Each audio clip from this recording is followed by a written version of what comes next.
Forgotten Love. I am an old man now. My hair is white and my hands are weak. I sit by the window every day watching the trees outside. The wind moves the leaves softly, and I remember my past. Memories come like waves. Some make me smile and some make me cry. I had a wife. Her name was Sarah. She was kind and beautiful, with a warm smile that made every day brighter. We had 3 children, 2 boys and a girl. I worked hard every day to give them a good life. I wanted them to have what I never did. My wife cared for the house, cooked meals, and helped the children with their schoolwork. Our home was full of laughter and love.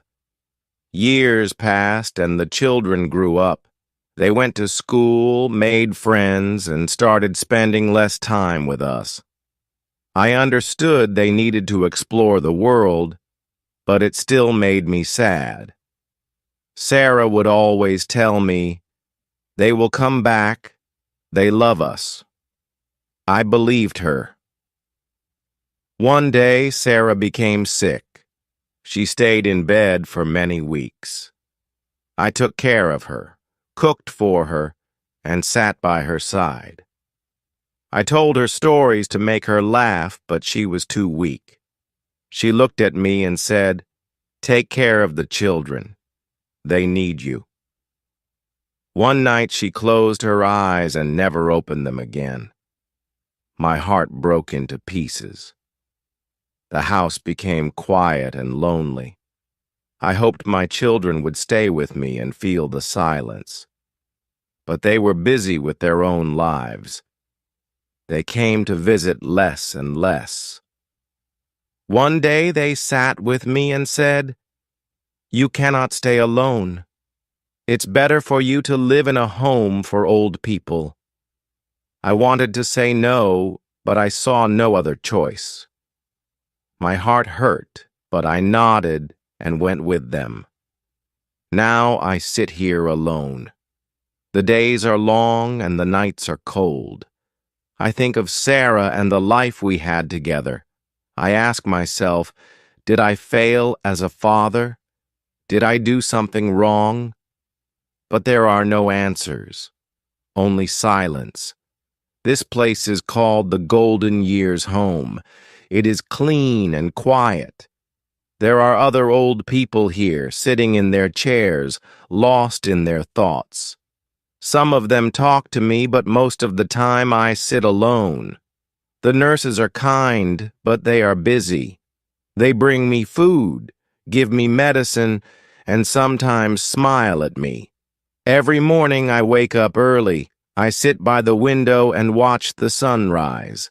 The light paints the sky with colors, and for a moment I feel peace. Then the day begins, and I feel the emptiness again. I think of my children. Where are they? Are they happy? Do they think of me? I remember the times I carried them on my shoulders. We went to the park, played games, and laughed. I worked long hours to buy them new clothes and toys. I taught them to ride their bikes and helped them with their homework. My hands were tired, but my heart was full. They were my pride, my joy, my everything, but now they are far away. They call me sometimes, but their voices are hurried. "How are you, Dad?" they ask, and before I can answer, they say, "We're busy, take care." I understand. Life is hard, and they have their own families now, but still I wish they could visit more. One day a nurse gave me a notebook. She said, "Write your memories. It will help you feel better." At first I didn't know what to write. My hands shook as I held the pen, but then the words started to flow. I wrote about Sarah, her soft voice, her laughter. I wrote about my children, their first steps, their first words, their bright smiles. The notebook became my friend. Every night I wrote before I went to sleep. It felt like I was talking to someone, sharing my pain and my love. I hoped that one day my children would read it and understand how much I loved them. But sometimes I wonder if they will ever read it. Maybe they are too busy to care.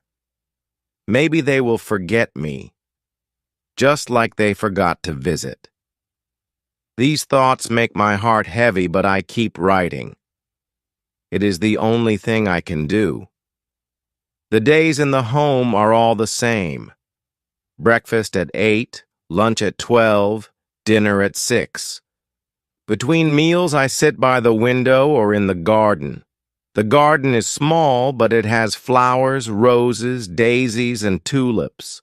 Sometimes I watch the birds. They sing and fly freely, and I wonder if they feel joy or loneliness like me. One afternoon, a young boy came to visit. He was the son of one of the nurses. He smiled at me and said, "Hi, Grandpa." His smile reminded me of my youngest son when he was little. The boy sat beside me and asked, "Do you have any stories?" I nodded and began to tell him about my childhood. I told him about the village where I grew up. There were green fields, tall trees, and a clear river where we used to swim.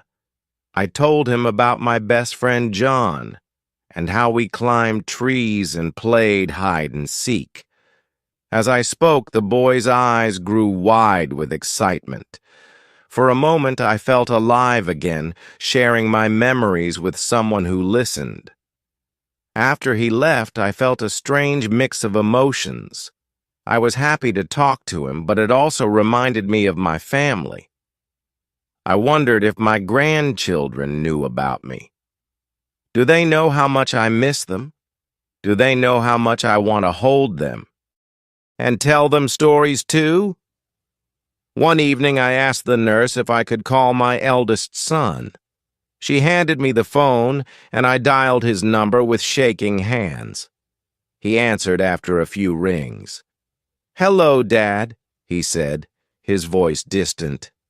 I told him I missed him and wanted to see him, he said. "I'll try to visit soon." But his words felt empty, like a promise he didn't mean to keep. That night I couldn't sleep. I stared at the ceiling, thinking of Sarah. She would have known what to do. She always brought the family together, made the house warm and full of love. Without her, everything fell apart. I miss her more than words can say. I held the notebook close to my chest. "Sarah," I whispered, "if you can hear me, please tell our children to come. Tell them I'm still here, waiting for them." My voice cracked and tears rolled down my cheeks. The pain in my heart was too heavy to bear, but I kept hoping. Maybe one day they will remember me.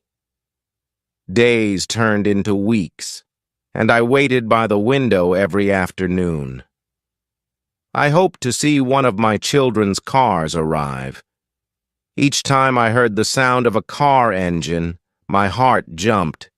But every time it was someone else, a visitor for another resident, or a delivery van. My hope grew smaller with each passing day, but it never fully disappeared. One day I decided to write letters to my children. I found an old notebook and a pen in the drawer by my bed. My hands trembled as I began to write. The first letter was for my eldest son. I told him about my life here, about the quiet days and the memories that keep me company. I reminded him of the times I held his hand when he was little, teaching him how to walk and how to ride a bike. The second letter was for my daughter.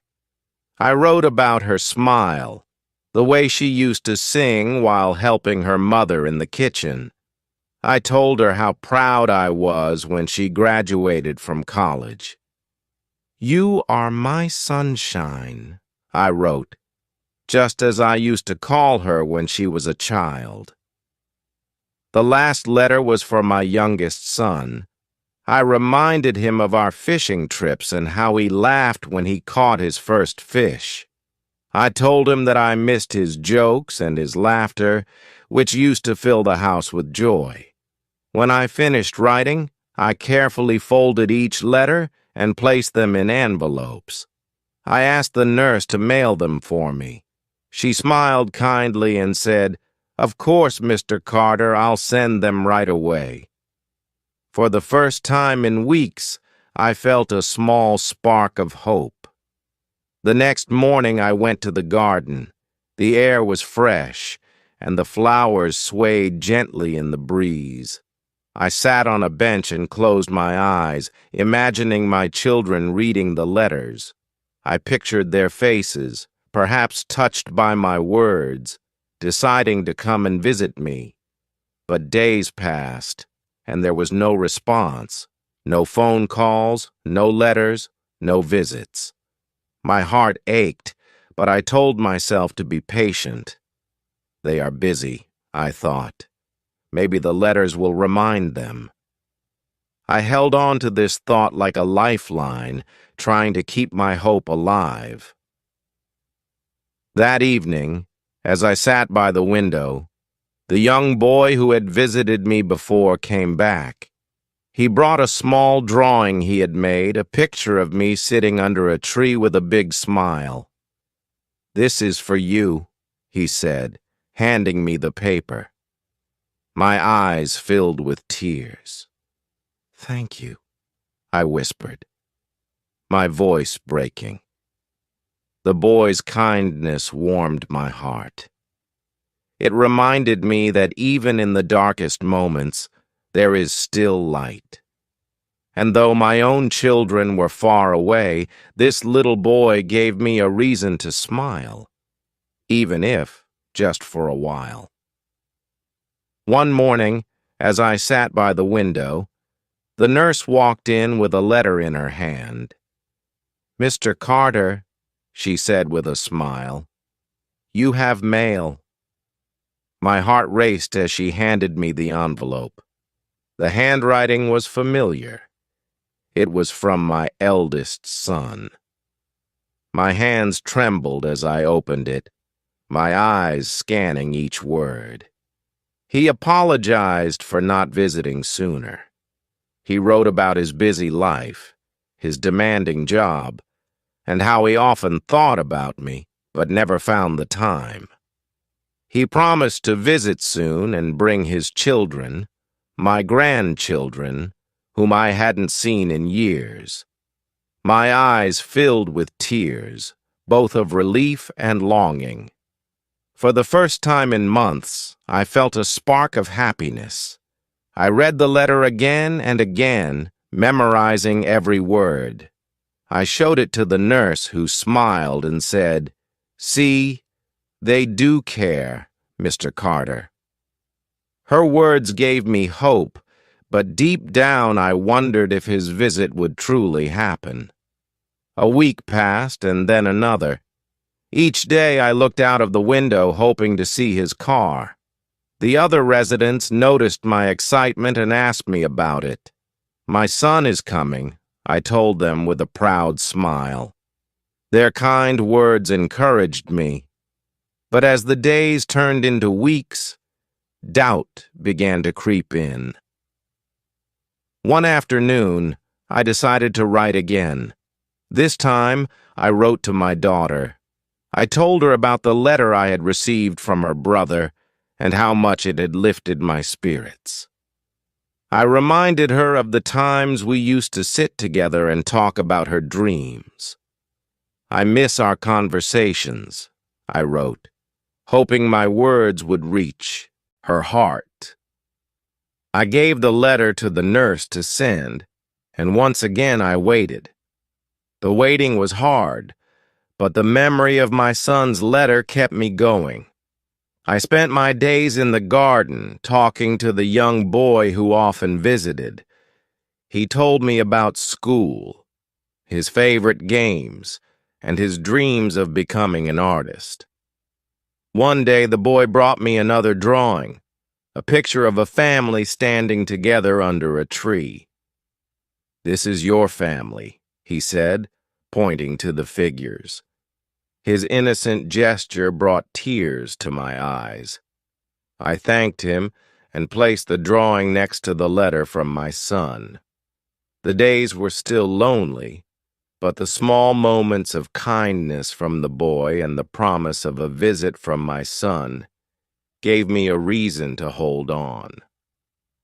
I thought of my wife and how she would have encouraged me to stay strong. "They will come," I whispered to myself each night before going to bed. As I lay in bed, staring at the ceiling, I thought about my life, my family, and the love I had given them.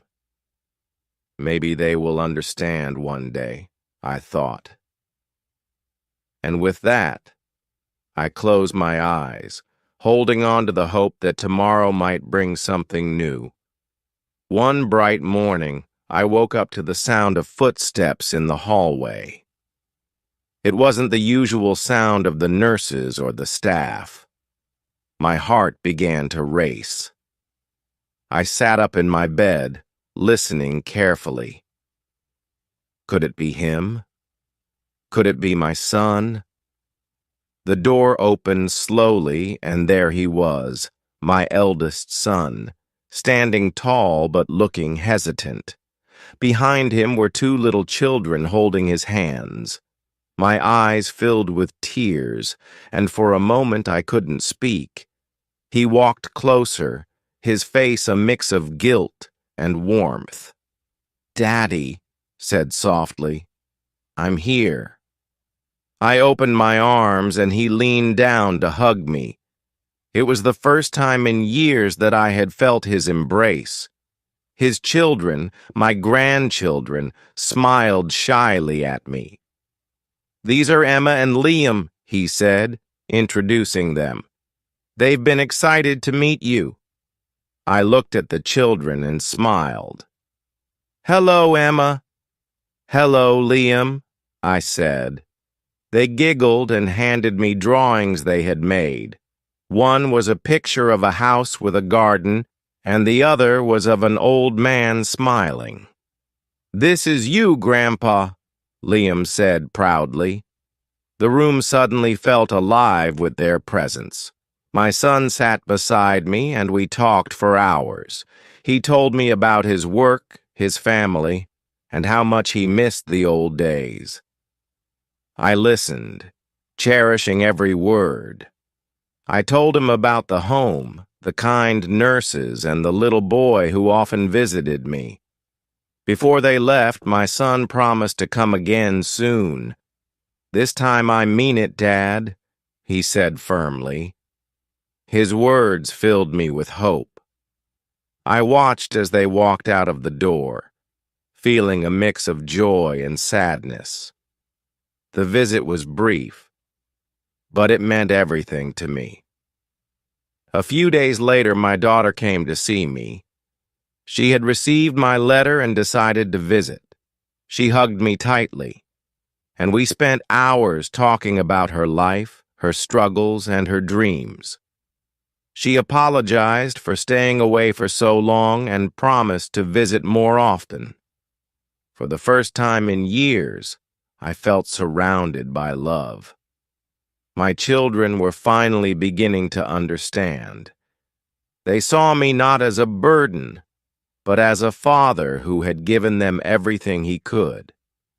Their visits became more frequent, and the emptiness in my heart began to fade. The young boy in the home continued to visit me, bringing his cheerful stories and drawings. One day he said, "You look happier now, Mr. Carter." I smiled and nodded. "Yes, I am," I replied. As the days turned into months, I realized that life was not about how much you give, but about the moments you share with those you love. My heart, once heavy with loneliness, was now filled with gratitude. I still missed my wife deeply, but I knew she would be proud. Her love had taught me to keep going, even in the hardest times. And now, as I sat in the garden with my children and grandchildren by my side, I felt at peace. Great job today. Make sure to review what you've learned and come back for more.